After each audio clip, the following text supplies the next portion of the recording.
আজকে যে ব্যাপারটা নিয়ে আলোচনা করব খুব খুব গুরুত্বপূর্ণ ব্যাপার।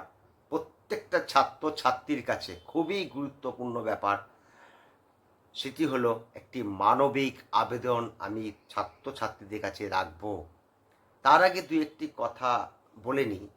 আমাদের রাজ্যে যে 24টি কলেজ আছে সরকারি, জোগা ধরলে 25, সেই কলেজে যে এক্সপেক্টেড কাট অফগুলো দিচ্ছি কলেজ ওয়াইজ, বাকি 14টা মতন বাকি আছে, দুই একদিনের মধ্যে পেয়ে যাবে।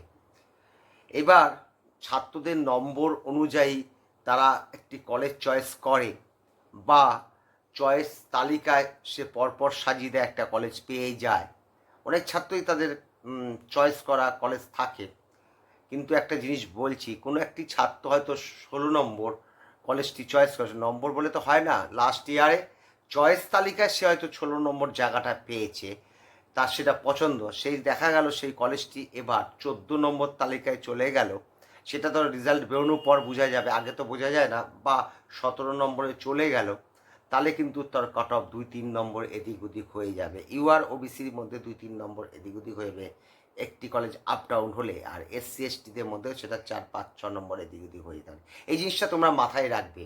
তাছাড়া আর একটি কথা বলে নিচ্ছি, তারপর মূল ভিডিওর বিষয়ে যাব আমি।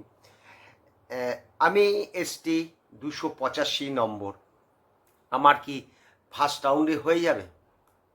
তোমার তো ফার্স্ট রাউন্ডে হয়ে যাবে, কোনো অসুবিধা নেই। কিন্তু তুমি কলকাতা মেডিকেল কলেজ কি চাচ্ছ, এসএসকেএম চাচ্ছ, না ঝাড়গ্রাম চাচ্ছ, সেটার উপর নির্ভর করে তুমি ফার্স্ট রাউন্ডে পাবে কিনা। আমি প্রত্যেক কাস্টকে এরম বলে দিলাম।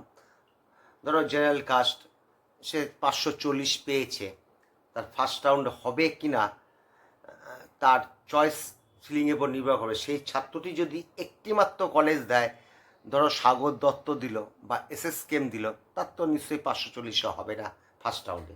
সে যদি তার চয়েস তালিকা পুরো সব কলেজই তার পরপর পরপর সাজিয়ে দেয়, তাহলে তো অবশ্যই তার হয়ে যাবে। এটা একটু মনে রাখবে, একটুখানি বলার কথা ছিল, বললাম। আর বাকি যে কলেজগুলো 2-1 দিনের মধ্যে আমি দিয়ে দিচ্ছি। এবার মানবিক আবেদনটা কি, দেখো রেজাল্ট বেরোনোর পর ঠিক 20 দিন 18 দিন এরকম পর থেকে কাউন্সিলিংটা শুরু হয়। অনেক ছাত্র ছাত্রী দেখা যায় তাদের চয়েস যে কলেজটা করেছে সেই কলেজে যে নম্বরটা লাগবে, তোমরা তো অল ইন্ডিয়া র্যাঙ্ক দেখলে বুঝে নেবে তুমি তোমার কলেজ পাচ্ছ কিনা, তার থেকে তার প্রচুর নম্বর বেশি আছে। উদাহরণ হিসাবে যদি মনে করি, যদি কোনো একটা ছাত্র মনে করে যে আমি বারাসাতে ভর্তি হব, আমি এসসি, সে নম্বর পেয়েছে ধরো 600, সেই সব ধরনের ছাত্রদের বলছি, তোমরা যদি অল ইন্ডিয়ার মধ্যে দিয়ে কাউন্সিলিং করে বারাসাতটাকে তুমি নাও, অল ইন্ডিয়া দিয়ে আসলে আমাদের রাজ্য থেকে কাট অফ থেকে 20 নম্বর বেশি যায়, 22-23 অল ইন্ডিয়ায়, তার কোনো মানে নেই। অল ইন্ডিয়া আসলে কোনো প্রথম রাউন্ডে 23-24-25 নম্বরও বেশি লাগে, থার্ড রাউন্ডে হয়তো ওই 20-21 এরম আসে। নিচের দিকে কলেজগুলো, উপরগুলো 25-26 ডিফারেন্স থাকে। এই ধরনের কাট অফ সাধারণত আমরা দিই না, তাই ছাত্ররাই জানে না আমাদের রাজ্যে অল ইন্ডিয়া থেকে যারা আসলো তাদের কি কাট অফ গেল, এটা আমাদের দেওয়া হয় না।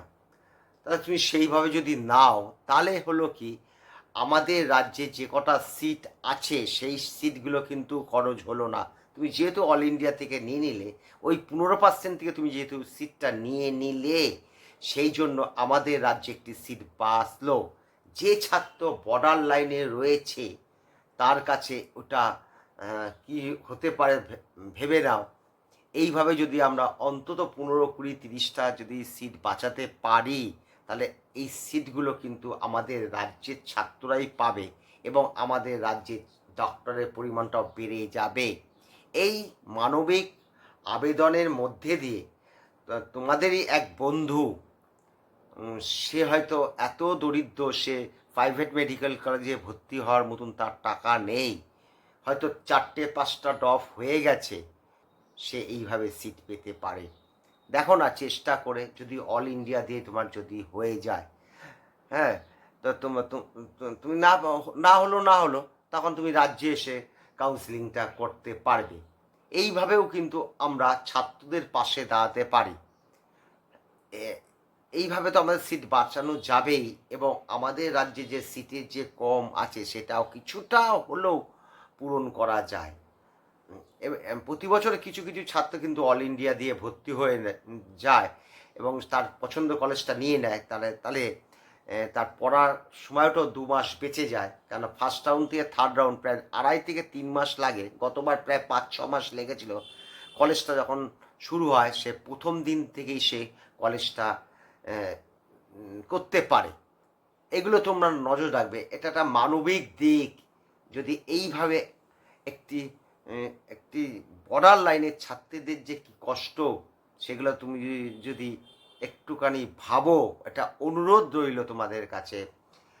প্রত্যেকটা কাস্টকেই বললাম, যদি এই করে সম্ভব হয় তাহলে তুমি একটি সিট একটি ছাত্রদের পাইয়ে দিও। তারা তোমার মতনই দিনের পর দিন এই লড়াই করেছে, বন্ধ ঘরে একা একা পড়াশোনাটা করেছে। এই একটি বছর যদি ড্রপ নিতে হয় তারও একটা বড় খরচ আছে। 1 নম্বর হাফ নম্বরের জন্য সে আটকে যাচ্ছে, 10 অল ইন্ডিয়া র্যাঙ্কের জন্য সে কলেজটা পায় না। একই নম্বর, কিন্তু তার র্যাঙ্ক কম থাকার জন্য সে পেল না। এটাই মানবিক আবেদন তোমাদের কাছে রইল। অগ্রিম জানিয়ে রাখলাম কেন, রেজাল্টটা 20 তারিখে, জুলাই মাসের 20 তারিখে আগে বেরোবে এরম ধরনেরই কথা হচ্ছে। টাইমস অফ ইন্ডিয়া এই ধরনের একটি খবর বার করেছে, সেখান থেকে জানা যাচ্ছে 20 তারিখের মধ্যে রেজাল্টটা বেরোবে। তাই অগ্রিম চিন্তা যদি করো, সেই জন্য তোমাদের আগে আমি জানিয়ে রাখলাম। এই বলে আজকের মতন ভিডিওটা শেষ করলাম। সকলেই ভালো থেকো, একটু চিন্তা করো।